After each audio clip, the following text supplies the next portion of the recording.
Ces relations, on les met très peu aujourd'hui sous le concept de France-Afrique, finalement. Ah mais non, mais la France-Afrique, vous savez, on parle plus de réel politique aujourd'hui. Vous savez, la France-Afrique, pour se situer dans le contexte de ma déclaration de janvier 2008, c'était surtout, d'ailleurs c'est le champ principal d'action de la coopération française, c'était quand même surtout l'Afrique subsaharienne.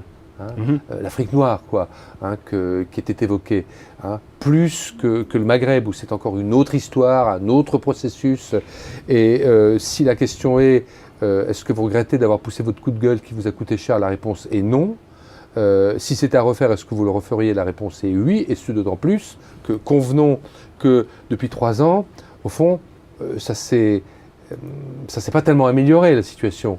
On en parle tout de même beaucoup moins. Est-ce que la France-Afrique est morte avec Omar Bongo, par exemple? Par contre, un certain concept de France-Afrique a reculé, et c'est heureux, finalement. Il y a toujours des contacts, au meilleur sens du terme, des contacts politiques, des contacts économiques, des contacts également de société civile à société civile. Il y a toujours des intermédiaires, bien entendu, mais pas plus qu'ailleurs, finalement. Et puis... l'Afrique, quand même, évolue. L'organisation africaine se prend en main.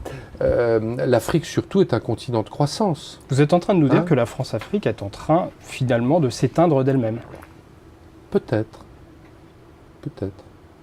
Peut-être. Bon, c'est plus compliqué que ça, mais peut-être quelque part. Et au fond, c'est ce qui peut arriver de meilleur.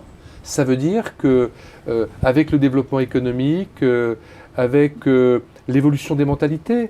Vous savez, quand une universitaire africaine sort un livre en disant qu'il faut mettre fin à la coopération internationale en quelques années, parce qu'arrêtez de nous aider, que nous puissions enfin nous aider nous-mêmes, c'est caricatural, bien entendu. Ce n'est pas mon opinion, mais ça traduit un état d'esprit positif, de responsabilisation des sociétés.